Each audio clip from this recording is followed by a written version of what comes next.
Hello. So for the first time in a long time, not a long time, but certainly over a month, a couple of months, I had to look in a second-hand shop today. Just popped in, and nothing super amazing, but I did buy 5 CDs, and so why don't I make a video about that? So nothing super amazing, but first one here, Rock Ballads, simply the best rock ballads 2. So I got this because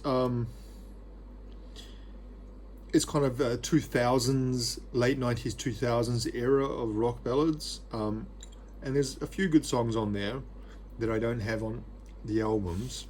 There's also a lot of bad songs on this. I listened to the first disc of this in the car as I was driving to go pick up my son.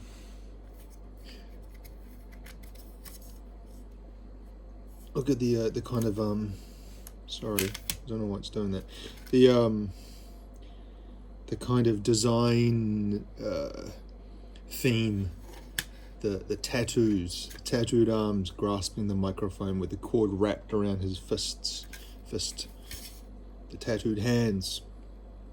Isn't it strange how quickly tattooed hands have gone from being exclusively the kind of something that you would see on prisoners, and prisoners only, maybe gang members, and now it's I know, like at my work, there's quite a few people got tattoos on their hands. Uh,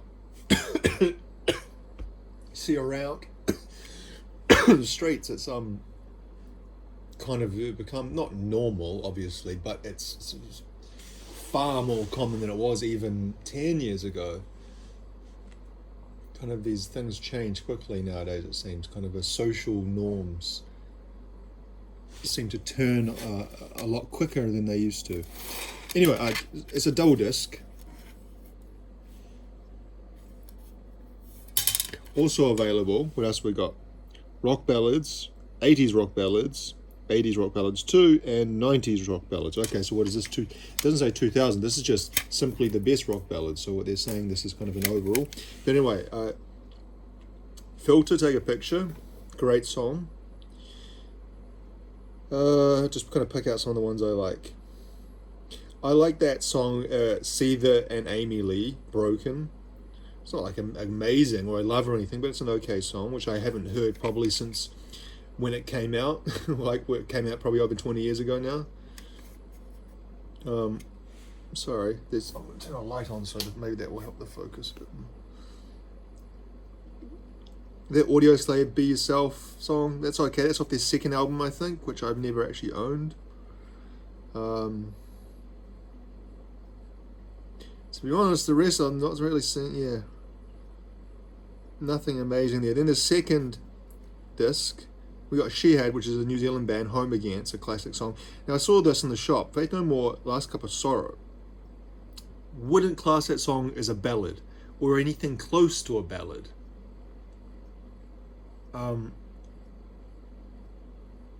If you think about it, it's got quite chunky guitars and quite a kind of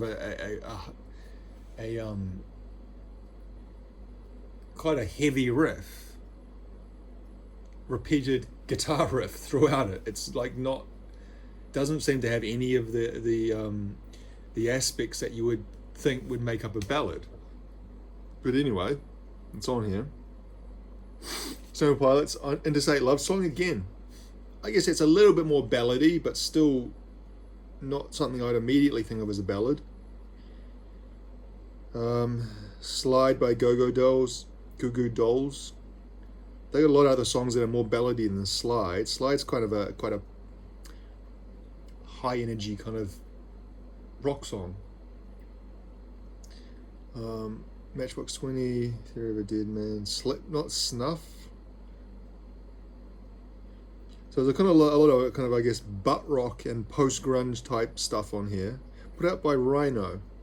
Maybe that's why Faith No More are on it, because I know they were signed to Rhino.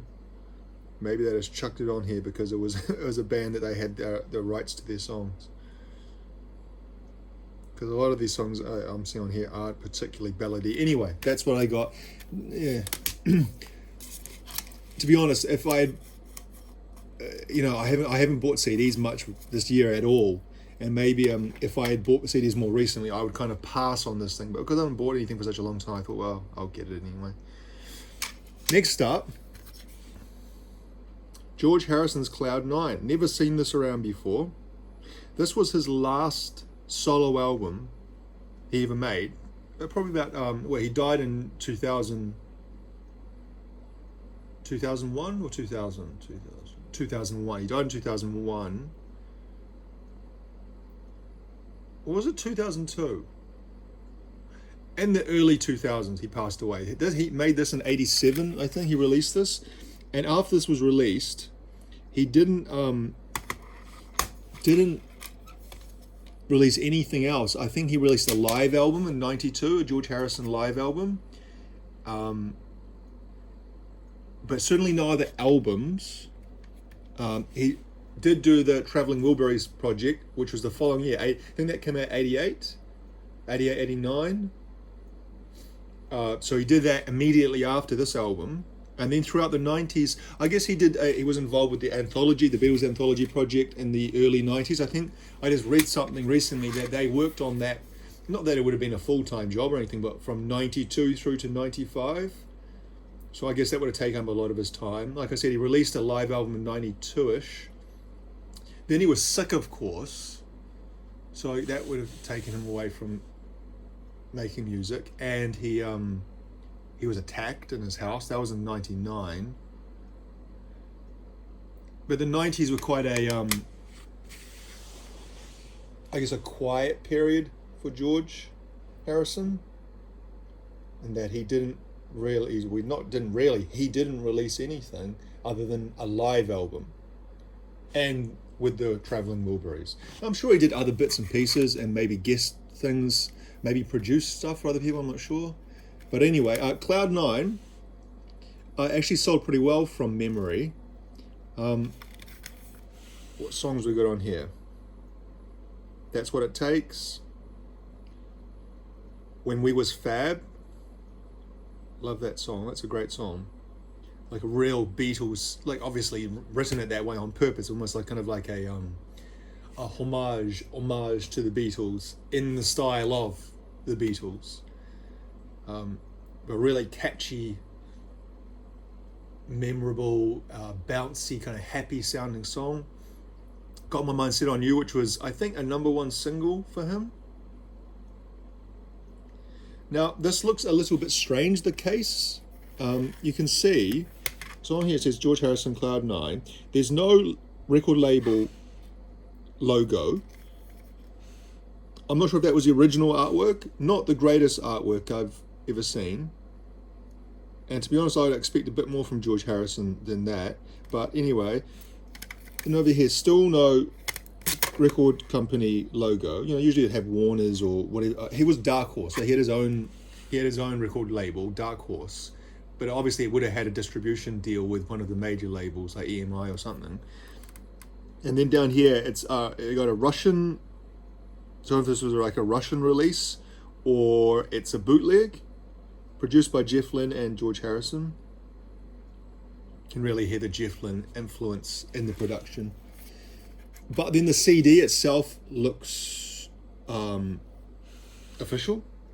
Like it doesn't look bootleg. Usually you can tell bootlegs quite easily.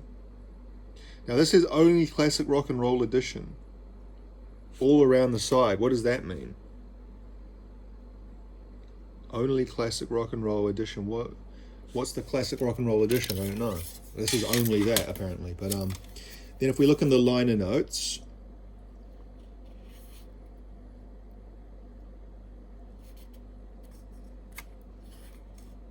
it says here, George's return to the public arena was completed with the release of his most commercially and critically acclaimed album since, of course, All Things Must Pass. So this is written in the form of kind of like a looking back, like this wasn't written when it was released. So we had George Harrison, Jeff Lynne, Clapton, Elton John. That's right. If you look at the video for When We Was Fab, Elton John features in the video. Also Ringo's in the video. And there's a guy dressed up like a walrus playing a what's Paul's bass? Is it Rickenbacker? Playing Paul McCartney style bass, left-handed, and everyone's kind of wondered whether that was Paul. But I think George asked Paul to feature in the video, but he couldn't because he was busy or something. But anyway, Ringo on the drums, as well as Jim Keltner, Bobby Koch, whoever that is. There's some photos. That's some rock, well, whatever, not even a rock, music, 20th century music royalty there. George Harrison, Elton John, Eric Clapton, and Jeff Lynne. Elton John with the peroxide hair as well.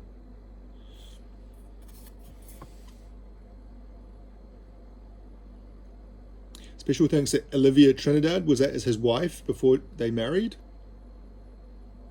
Bob Dylan, Dwayne Eddy,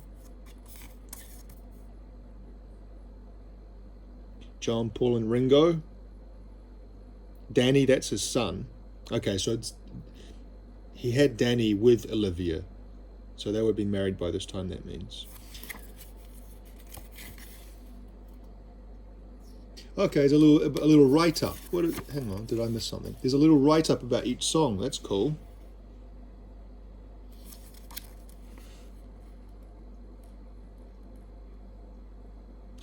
When We Was Fab, George's first true nod to his Beatle past in a musical sense, began life as Aussie Fab. Anyway, no more kind of insight into what exactly this edition is.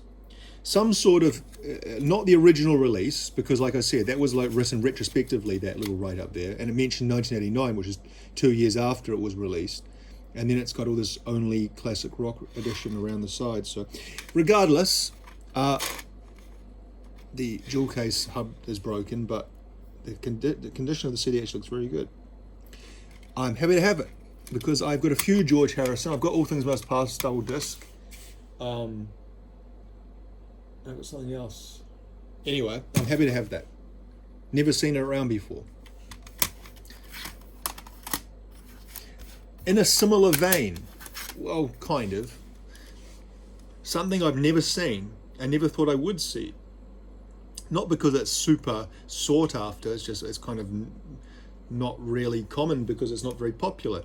This is technically Billy Joel's last recorded musical work. So obviously his last album that most people imagine as a Billy Joel album is River of Dreams, which is 1994. This is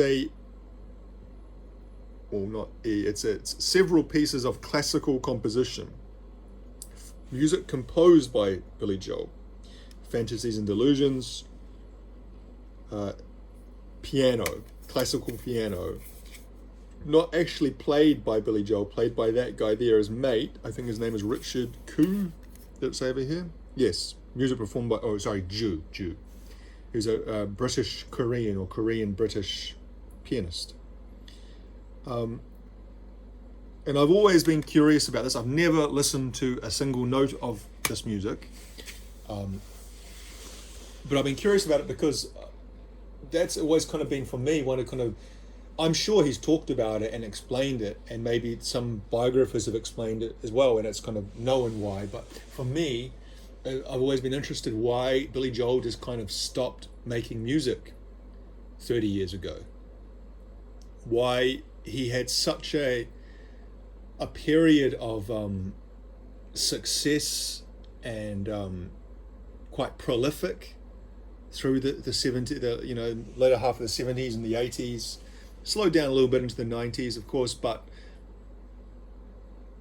he had pretty huge success. Got kind of as successful as any other artist of that period.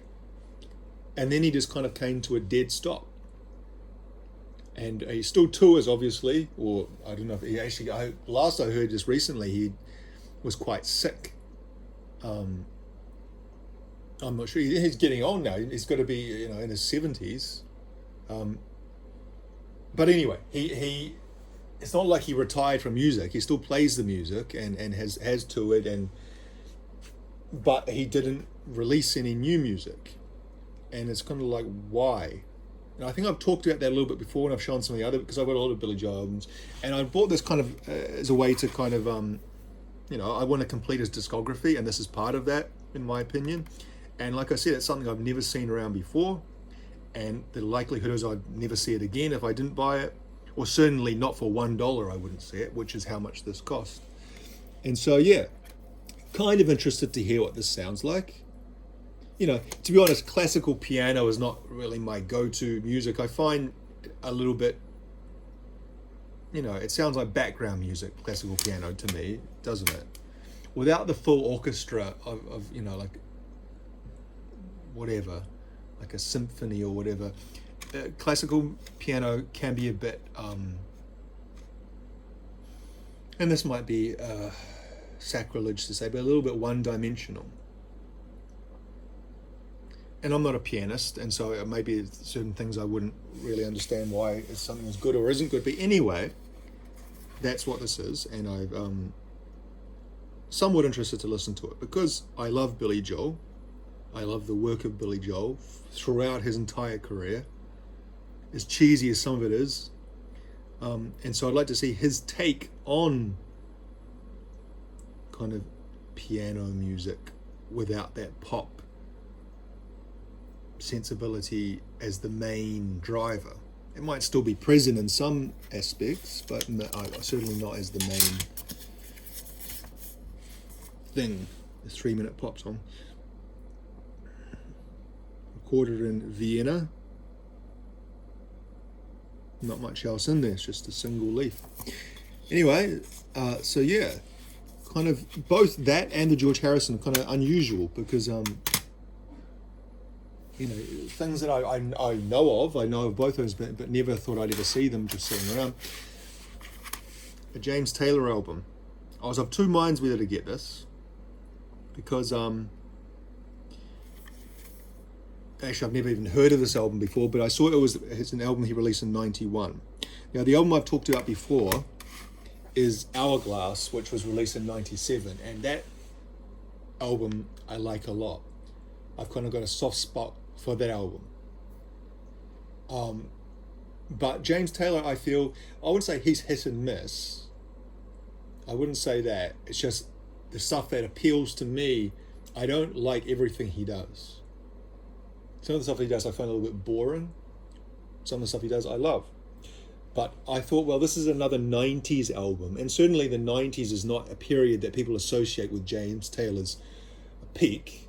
But I thought, well, if I like Hourglass, maybe this is of a similar style. So yes, it's called New Moonshine, and you can see one of the hinges of the cover is broken. There he is there. Again, this is blurry. Sorry, I don't know why it keeps doing that. I have no idea what this album sounds like. Never seen it around before. Like I said, I've never actually even heard of it before. Looking at the song titles, I've never heard any of them either. Slap Leather, Like Everyone She Knows. One More Go Around. Nobody Loves to Cha Cha Cha. Oh, that's a Sam Cooke song. Okay. So yeah, not much else to say about that. That was $1 out. All four of those albums I've shown so far were $1 each. And the last one I got to round out the 5 is a band that I'd say almost no one watching this will know, if anyone is watching this. The band is Concord Dawn. The album is Chaos by Design. Concord Dawn are a New Zealand, or were, they're still going, I'm not sure, were a New Zealand drum and bass duo that became a solo project because one of the guys left, I remember. And I'm not the biggest fan of drum and bass, but to be honest, I've always kind of liked some of the stuff that Concord Dawn have done. I actually kind of knew one of the guys in Concord Dawn. When I say knew, in a very tangential. If I saw him walking down the street, he wouldn't recognize me. He wouldn't look twice at me. But one of my good friends at high school was good friends with him, and so sometimes the two worlds crossed. And I remember he was in a band together with, like, a hardcore band with him. Evan Short was his name, and he and sometimes I was places where he was there. It's like, I remember once. Okay, anyway, it's not really interesting, the story. But anyway, it's a New Zealand drum and bass band, and I thought, well, I already have one of their albums. I think I've got it's called Uprising, maybe. Oh, it's got a bat on the cover. I think by this stage, oh no, hang on. I was going to say by this stage, but when it was a solo project, but like Evan Short is actually mastering it. So was he still in the band at this stage, or was he just helping with the recording? He mixed it and mastered it.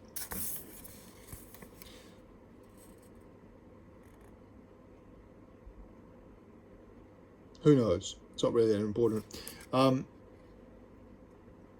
yeah. Okay, so you see, written by E. Short, M. Harvey. That's the other guy, Matt Harvey. He's the other person of Concord Dawn. So it was still a duo at this stage.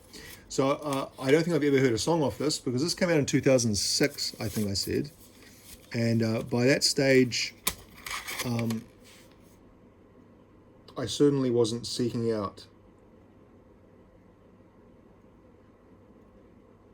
I was trying to look at something. I wasn't seeking out listening to any kind of drum and bass or anything like that, but I thought I'd just pick it up because why not?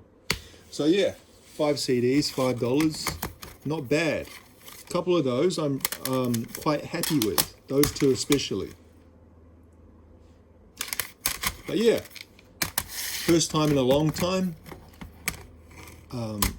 Don't imagine I'll be buying much else. I have ordered something, not ordered, I bought it on a Facebook trading group. I bought 2 CDs for $5 each, and I will make a video about those when they arrive. Anyway, thank you for watching.